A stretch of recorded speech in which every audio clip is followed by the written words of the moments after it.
আগামীতে কোন সরকার আসলে আপনাদের জন্য আমাদের জন্য ভালো?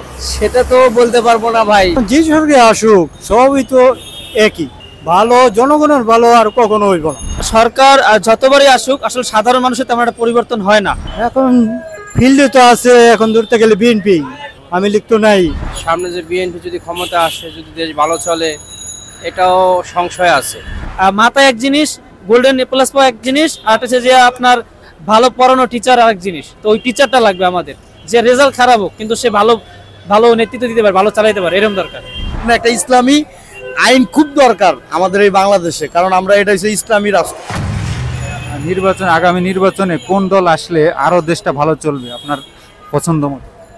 যেই নির্বাচনের ব্যাপারটা, যেই দলে আসুক, আমার কথা থাকবে সুষ্ঠু নির্বাচন হওয়ার। সুষ্ঠু নির্বাচনের মাধ্যমে যেই দল আসুক সেই দলকেই আমরা গ্রহণযোগ্য হিসেবে মেনে নিব। যারা পিছন থেকে রাজনীতি করে আসছে তারা ছাড়া তো অন্য কেউ ওগুলা বুঝবে না, তাই না? ওরাই ভালো বুঝে। আর ওরা কি করছে, এই জিনিসটাও শিক্ষা পাইছে যে সাবেক রাষ্ট্র পরিচালনা যারা করছে তারা কি ভালো করছে কি মন্দ করছে, তাদের কি পরিণত হয়েছে, এটা দেখাশোনা বুঝে শুনে তারা যেভাবে ভালো করা যায় সেভাবে ভালো করার চিন্তাধারা করে যদি তারা আসতে পারে, তারাই করতে পারবে। কিন্তু নতুন করে কেউ এই রাষ্ট্র পরিচালনা করার মতন যোগ্যতা ক্ষমতা বা তাদের আছে বলে আমার মনে হয় না। পুরানরাই করতে পারবে এই দেশকে গণ্য করতে। আগামীতে কোন সরকার আসলে আপনাদের জন্য আমাদের জন্য ভালো? সেটা তো বলতে পারবো না ভাই। সেটা হচ্ছে বড় বড় মাথা যারা আছে তারা বলতে পারবে। আমরা কেমনে বলবো যে কোন সরকার আসবে না আসবে? বিএনপি সরকার আছে মাঠে, বিএনপি সরকার আসতে পারে ক্ষমতায়, এটাই ধারণা করা যাচ্ছে। আর তো কোনো পক্ষ দেখতেছি না, এলো কথা। ইসলামিক সরকার, ইসলামী সরকার আসতে পারে, সেটা তো বলা যাচ্ছে না। উনি তো অনেক দিন থেকে করে আছে। বিএনপি সরকার আসবে মনে হয় ক্ষমতায়, যা বোঝা যাচ্ছে। জনগণ বেশি, জনগণের চাহিদা বেশি বিএনপির প্রতি। এখন দেখা যায় যে সবে তো ঘুষখোর, কি জানে জামাত এখনো ভোট দেই নাই, সরকার হতে পারে নাই। জামাত হলে কি জানে যদি ঘুষখোর নাই হয় এই পর্যন্ত। আর তো বিএনপিও দেখলাম, আওয়ামী লীগও দেখলাম ভোট দিয়ে, আওয়ামী লীগ বিএনপি দৌড়ায় দেখলাম, কোন এখন জামাত বাহি আছে। আল্লাহর কাছে আশা করি জামাত একবার হোক সরকার, দেওয়া যাক, কেউ ঘুষখোর হয়নি। এখন ফিল্ডে তো আছে, এখন ধরতে গেলে বিএনপি, আমি লিখতো নাই। জামাত হইলেও মনে হয় না জামাতে আসবে। এখন ফিল্ডে বিএনপি আসে, বিএনপি আসার সম্ভাবনা। যেটা বললেন যে দুর্নীতি বা বিশৃঙ্খলা, এগুলো বিএনপি আসলে কি সেটা হবে? বিএনপি আসলে অত কিছুটা 19-20 হইতে পারে, কারণ যে সরকার আসুক সবই তো একই, ভালো জনগণের ভালো আর কখনো হইব না। বিএনপি না কোন সরকার কি আনতেছে কি কমু, যে কোনো একটা নতুন সরকার গঠন করলে তাহলে বোঝা যাবে। এটা জনগণ রায় দিবে, এটা আমি কিভাবে বলবো বলেন? জনগণ প্রতিনিধি যারা ভোট দিয়ে যাকে আনবে তারা আইসা ভালো করলে হয়তো ব্যবসা বাণিজ্য ভালো হইতে পারে। এটা আপনার একটা পছন্দ আছে না যে এই দলটা আসলে ভালো হবে আমাদের ব্যবসা বাণিজ্য? এটা আসলে যে এলাকার নির্বাচনের প্রার্থী আমাদেরকে দিয়ে মানে আমরা পামো, যদি সে ভালো হয়, যেই দুইটা দল তো তিনটা দলেতে দাঁড়ায়, যে প্রার্থী ভালো লাগে তখন আমরা ডিসিশন নিব কাকে ভোট দেওয়া যায়। এর আগে বলতে পারবো না। কি শুধু নির্বাচন দিলেই সরকার আসলেই কি ভালো চলবে, নাকি আপনি কোন দল আসলে ভালো চলবে? দল আসলে ভালো চলবে বলতে বিএনপির প্রত্যাশা আমরা সবাই করতেছি। বিএনপি আসলে দেশ শান্তি চলবে, ভালো চলবে, আমরা এটা আশাবাদী। এখন নির্বাচনে ধরেন কোন দল আসলে আপনার আমার সবার জন্য ভালো হবে? নির্বাচন আপনি যেই সরকারই আসুক, দেশে জানি ভালো হয়, দেশটা জানি সুন্দর থাকে, এই যে ঝামেলা মারামারি কাটাকাটি এটি জানি সুস্থ থাকে, এতটুকু। এখন আওয়ামী লীগ আসুক আর বিএনপি আসুক, এটা আমরা তো রাজনীতি না, যেটাই আসুক আলহামদুলিল্লাহ, দেশটা সুন্দরভাবে থাকলেই আলহামদুলিল্লাহ। সরকার যতবারই আসুক আসলে সাধারণ মানুষের তেমন একটা পরিবর্তন হয় না। সাধারণ মানুষ যেরকমের কষ্ট করে খায়, কষ্ট করেই খাইতে থাকে। মেন কথা হলো যে সাধারণ মানুষ যে সরকার আসলে ভালো থাকবে এবং সবার সবকিছু ভালো থাকবে, ওইটা আসুক। আর জনগণের বিষয়টা হলে আমাদের জনগণ আসলে ভোটের যে বিষয়টাই, ভোটাধিকার ফিরে আসুক, ভোট দিক, তারা যাদেরকে চুজ করবে, জনগণ হচ্ছে আমাদের দেশের মূল ক্ষমতা উৎস, তারা যাকে চুজ করবে আমরা তাকে মেনে নিব, কিন্তু সেটা যাতে সবার জন্য ভালো হয় এমন একটা সরকার আসুক। আর সেই সরকার দুর্নীতি দূর করতে পারবে, দুর্নীতি জ্যাম এগুলো তো আসলে এত সহজ বিষয় না, অনেক লং টাইমের একটা প্রসেস। কিন্তু আমরা যদি শুধু ওই কামড়িতে থাইকা যাই যে সেই সরকার করছে আমি তার পিছনে আমার সব সময় ব্যয় করতেছি, সব শক্তি ব্যয় করতেছি, তাহলে তো আর ভাই রিঅর্গানাইজে তো আমাদের পিছিয়ে যেতেছি আমরা। এই যে যেমন উপদেষ্টাদের যে বিষয়টা, এটা নিয়ে কিন্তু তুমুল একটা আলোচনা হইতেছে জনমনে, যে আমরা এত আন্দোলন করলাম, এত কিছু করলাম, যারা বলতেছে আলটিমেট এসে কারা বসতেছে।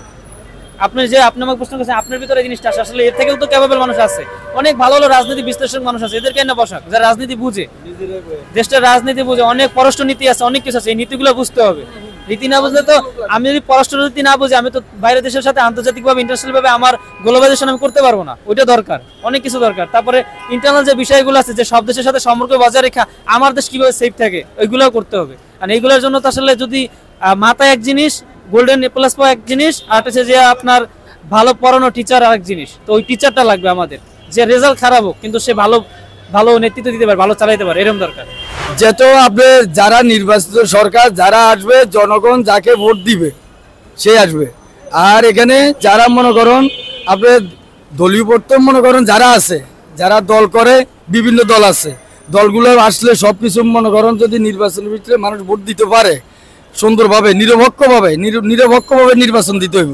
নিরপেক্ষভাবে একটা নির্বাচন দিলে তখন জনগণ যাকে ইচ্ছা তাকে ভোট দিব, জনগণের পছন্দ মতো ভোট দিব, জনগণের একটা সরকার বাইসা নিব, জনগণের বাইসা নিলে ওই সরকারে তখন জনগণের প্রতি তার একটা মানুষ দায়বদ্ধতা থাকবে। 1971 সালের পরে যে আমরা স্বাধীনতা পাইছি, এই স্বাধীনতা আমরা পাইলে হয়তো 10% বা 20% সুফল পাইছি বা 30% সুফল পাইছি, বাকি 70% সুফল আমরা সাধারণ জনগণ কোনো মানুষ কোনোদিন পায় নাই। যেমন আওয়ামী লীগ সরকার যদি উন্নয়ন করে, উন্নয়ন নামে দুর্নীতিও করছে, এটা বোঝা যায়। যেমন এখন বর্তমানে মিডিয়ায় যেগুলো প্রচারিত হচ্ছে, এরপরে সামনে যে বিএনপি যদি ক্ষমতা আসে, যদি দেশ ভালো চলে, এটাও সংশয় আছে। কারণ আওয়ামী লীগ আর লগিয়া যে দেশের প্রশাসন লেভেলটা এক হয়ে গেছিল, প্রশাসন বলছে ম্যাডাম আপনি আমার, আবার ম্যাডাম বলছে আপনি আমার। হ্যাঁ, তাহলে আওয়ামী লীগ আর প্রশাসনটা সবসময় থাকবে ভিন্ন, যেমন কোনো ভিন্ন ছিল না। যেমন ম্যাডাম যদি কখনো অন্যায় কাজের কথাবার্তা নির্দেশ দিচ্ছে, ম্যাডামে যেটা খুঁজছে সেইটি কথা, এর কথার বিকল্প কিছু না। কিন্তু এখন যে সামনে যদি বিএনপি ক্ষমতা আসে, তখন যদি আবার হয়তো প্রশাসন লেভেলটা আর যদি মনে করেন বিএনপি যদি একগ্রস্ততা হয়ে যায়, যে না আচ্ছা বিএনপি সিনিয়র লেভেলে যারা আছে এরা যদি অন্য একটা সমর্থন দেয়, না এটা আমাদের বড় বড় প্রকল্প, মেগা প্রকল্প হাতে নিতে হবে, টাকাও পকেটে ঢুকাইতে হবে, এইটা যদি একগ্রস্ততা হয়ে যায় তাহলে কিন্তু হয়তো আওয়ামী লীগের মতোই হয়ে যাবে আবার। আর যদি প্রশাসন লেভেল থেকে না উচ্চ স্তরে দুর্নীতির প্রতিরোধ ক্ষমতাটা, অর্থাৎ যদি প্রতিরোধমূলক ব্যবস্থাটা যদি থাকে, তাহলে হয়তো দেশ ভালো চলবে, এটা আশা করা যায়। আঙ্কেল আশা করা যাক। আমাদের যে প্রধানমন্ত্রী শেখ হাসিনা ছিল, সে তো এখন দেশে নাই, সে চলে গেছে, অনেক মানুষজনেরই ক্ষতি করছে, করার পর অনেক মানুষ বিরক্ত হয়ে যাওয়ার পরে সে অনেক দূরে চলে গেছে। আমি আশা করি যে তারা বিএনপি আওয়ামী লীগ যদি এক হয়ে যাইতো, দেশটা অনেক সুন্দর থাকতো, অনেক ভালোভাবে চলতো। আমরা রিস্কে চালাই ভাত খাই, তবে এখন যাত্রী ক্যাব অনেক কম হয়, জমা দিয়া কিছু টাকা কম নেওয়া যায়, কিন্তু আমরা অতটা পাই না। কিন্তু আমি আল্লাহ ভরসা করে নিয়ত করি যে দুই দিক দিয়ে আল্লাহ মিলাই দিক, শেখ হাসিনা বা আওয়ামী লীগ, আমরা সব জায়গায় সবাই মিলা, ঠিক আছে, সব জায়গায় থাইকা একটা মিলমিশে চলি। দেশ আলহামদুলিল্লাহ ভালোই চলছে, তবে এখন নতুন সরকার, যেটার জন্য বললেন আর কি, নতুন সরকার দরকার। তো নতুন হিসাবে আমার মনে করি যে নতুন একটা সরকার আসুক, নতুন একটা দল আসুক, যেই দল আগে কখনো আসে নাই তারা আসুক, তারা দেশটাকে চালাক, তাইলে আমরাও কিছু শিখতে পারবো, এটাই হলো কথা। তো নতুন লোক হিসাবে জামাতে আমার ইসলামের কোনো একটা দল জানি আসলে দেশটার জন্য মনে হয় ভালো হইব, কারণ চাঁদাবাজ কমবো, দুর্নীতি কমবো, এবং ঘুষখোর যা আছে নেশা পানি সব লাইনে ভালো থাকবে, এবং আমাদের যে মা বোনরা আছে তারাও পদ্মাশীলের ভিতরে আসবে। কারণ এখন যেই অবস্থা চলতেছে, মা বোনদের ইয়ার দিকে তাকানো যায় না ভাই, কথা বুঝতে। এই জন্য একটা ইসলামী আইন খুব দরকার আমাদের এই বাংলাদেশে, কারণ আমরা এটা হচ্ছে ইসলামী রাষ্ট্র। এই জন্য আমার মনটা চায় জানি আল্লাহ জানি একটা ইসলামী রাষ্ট্রে আল্লাহ গ্রহণ করে, এই হলো কথা। আচ্ছা, ধন্যবাদ।